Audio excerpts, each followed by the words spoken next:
স্বৈরাচার পতিত সরকার আমার দেশ থেকে লক্ষ লক্ষ কোটি টাকা চুরি করে নিয়ে গেছে, আমাদের সম্পদ মানুষ হত্যা করছে। এই জন্য আপনারা কোনো দুঃখ বোধ করেন কিনা, আফসোস করেন কিনা, এবং এর থেকে প্রতিকারের বিষয় ভাবেন কিনা? এটাতে আমরা কি করতে পারবো? নিঃসন্দেহে প্রতিটি মানুষ অন্যায়কারীকে ঘৃণা করে, যেই করুক। অন্যায়কারীকে ঘৃণা না করে পারা যায়? কারণ অন্যায়কারীকে ঘৃণা না করলে আমি নিজেও অন্যায়কারীতে অন্তর্ভুক্ত হয়ে যাব। আমরা সবসময় বলি আমরা মাজলুমের পক্ষে। আমরা সবসময় বলি যে আমরা যারা গুনাহগার তাদেরকে আমরা মানে অপরাধ করে যাচ্ছে, অপরাধকে আমাদেরকে ভালোবাসার কোনো প্রশ্নই আসে না। কিন্তু এইটা হচ্ছে মানুষের সবচেয়ে বেশি প্রয়োজন। রাসূলুল্লাহ আল্লাহ যেটা বলছেন, কি বলছেন? কু আনফুসাকুম ওয়া আহলিকুম নারা, নিজেকে বাঁচাও, পরিবারকে বাঁচাও। প্রত্যেকটি মানুষ যদি আমি আমার নিজেকে বাঁচাতাম, পরিবারকে বাঁচাতাম, আজ কিন্তু এই যে মানুষগুলো লক্ষ লক্ষ কোটি কোটি টাকা পাচার করে নিয়ে গেছে, চুরি করছে, আমাদের সম্পদ চুরি করে নিয়ে গেছে, এটা কিন্তু হতো না। কারণ আমরা পরিবারকে বাঁচাই না, আমাকে বাঁচাই নাই, আমরা হারানোর মধ্যে নিজেকে লিপ্ত করে দিয়েছি পুরোপুরি। এখন না শুধু সবসময় এটা করতেছে, যার চেয়ে যায় লঙ্কা সে হয় রাবণ, বলে না কথা? যে ক্ষমতা দেয় সেই চুরি করে। এ পর্যন্ত চুরি করে নাকি? ভালো করে খোঁজ দেন, সবাই চুরি করছে।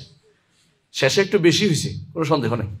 এবারে চুরি একদম পুকুর চুরি করে না, ওটা হয়েছে, কিন্তু কোনো সন্দেহ নেই, কিন্তু সবাই চোর। এই জন্য আমরা যেটা দরকার এটা হচ্ছে প্রত্যেকটি মানুষই একটা ব্যক্তি, প্রত্যেকটি মানুষ একটা পরিবার আছে। আল্লাহর নির্দেশ প্রত্যেকের জন্য। দাওয়াতের যে পথের মধ্যে আছে, আমাদের দাওয়াতের পথে এটাও যে ব্যক্তি অবশ্যই শুদ্ধ হতে হবে এবং তার পরিবারকে শুদ্ধ করতে হবে এবং তার ক্ষমতা অনুসারে তাওয়াসিবিল হক, যেটা আমি বলছেন, আপনি যেটা বলছেন এটা হকের দাওয়াত দিতে হবে। এইটা হারাম, এটা ছেড়ে দিতে হবে, এই কাজটা গুনার কাজ, এটা ছেড়ে দিতে হবে। কিন্তু ব্যক্তির উপর যতটুকু দায়িত্ব একটুকুই, ব্যক্তি এটার উপর দায়িত্ব না। কিন্তু একজন মানুষ যদি কোনো ক্ষমতাসীন হয় তার দায়িত্ব একটু বাড়ছে না? আমি একটু বুঝাই বলি, আপনার পরিবারে যে আপনার ছেলে, আপনি শুনছেন যে সে সালাত আদায় করে না, তার থাপ্পড় দিতে পারবেন? কিন্তু যার পাশের বাড়ির লোকটা নামাজ পড়ে না, থাপ্পড় দিতে পারবেন না। আপনার যে রেঞ্জটা আপনি থাকেন, আপনার রেঞ্জে আপনি থাকবেন, আর ওইটাকে আপনি কি করবেন? ঘৃণা করবেন যে নামাজ পড়ে না। দাওয়াত মুখে বলতে চাইবেন, মুখের কথা শোনে না, অন্তত অন্তরে ঘৃণা থাকতে হবে। অন্তরে ঘৃণাও যদি আমরা না রাখি তাহলে ঈমান কি থাকবে?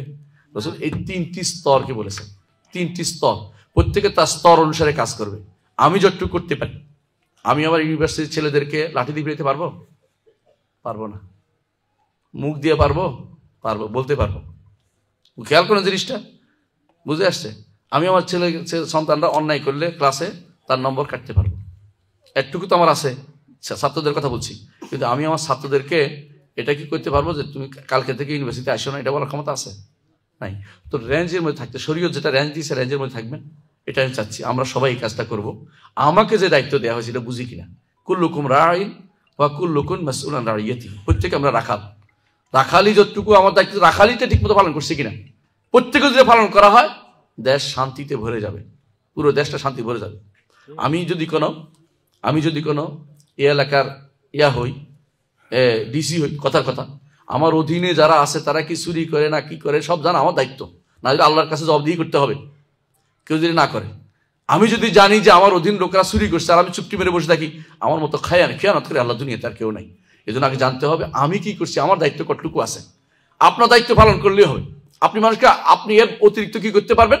আপনারটা আপনি হাত দিয়ে, আপনার অধীনস্থ হাত দিয়ে সোজা করতে পারবেন, কিন্তু সবকে হাত দিয়ে পারে না, কাউকে মুখ দিয়ে সোজা করতে হয়, আবার কাউকে ঘৃণা করে করতে হয়। যখন দেখবেন যে এইটা হচ্ছে রাজনৈতিক দলের নেতা, খেয়াল করেন, নেতা আসে না, ক্লাসে ঠিক মতো বসে না, বসে বসে মোবাইল টিপতেছে, আপনি তাকে বের করে দিলে আপনারও বের করে দিবে কিছুক্ষণ পরে। এটা তো ভালো কিছু হবে না, আপনি তো আরো ঠিক করতে পারবেন না, আপনি ঠিক করাও বন্ধ হয়ে গেছে। তো আপনি তখন হবে মাসালেহ এবং মাফাসেদের কারবার আসবে, যে কোথায় মাসলাহাত বেশি, আমি কি এখানে চলে যাওয়ার মধ্যে ভালো, আমি থেকে যতটুকু পারি সোজা করা ভালো, এটা আমরা দেখতে হবে। তাহলে আপনাকে যেখানে সেখানে সবকিছু আগুন লাগাই দেওয়া শরীয়তের বিধান নয়। আগুনে আপনি কতদূর লাগাবেন এটা জানা শরীয়তের বিষয়। আপনি কতটুকু করলে আপনি কি সামাল দিতে পারবেন, একটুকু অবশ্যই করবেন। যেখানে আপনার যতটুকু ক্ষমতা আছে এটুকু প্রয়োগ করে সোজা করতে পারবেন। আমরা ঘৃণা করি, যারা সবটিরই ঘৃণা করি, কোনো সন্দেহ নেই। যে যতবার চুরি করছে, যতবার ক্ষমতা আছে সবটি চুরি করছে, সবটিরই ঘৃণা করি। আর বিশেষ করে সর্বশেষ যেটা বেশি চুরি করছে, ভোগ করছে, এটারও ঘৃণা করি, কোনো সন্দেহ নেই। কিন্তু আমি এর বাইরে কিতা করতে পারবো না, মুখে যতটুকু বলা এর বাইরে বলতে পারবো না, এর বাইরে আমি কোনো হাত দিয়ে কিছু দিতে পারবো না। কিন্তু আপনি যদি কোনো উপজেলা নির্বাহী অফিসার হন, আপনার অধীনে যদি কোনো চেয়ারম্যানগুলি থাকে, আপনি ধরে আয়না কি করতে পারবেন, বিচার কেউ কোর্টে চালান করে দিতে পারবেন, তা আপনার ক্ষমতা আছে। কিন্তু আমার সেই ক্ষমতা নাই। তো ক্ষমতা অনুসারে আল্লাহ তাআলা মানুষকে জিজ্ঞাসা করবেন। বুঝে আসছে কথাটা? আল্লাহ তাআলা মানুষকে জিজ্ঞাসা করবেন তার ক্ষমতা অনুসারে। লা ইউকাল্লিফুল্লাহু নাফসান ইল্লা উসআহা। আল্লাহ কাউকে সাধ্যের বাইরে কষ্ট দেন না, এটা বুঝতে হবে আমাদেরকে।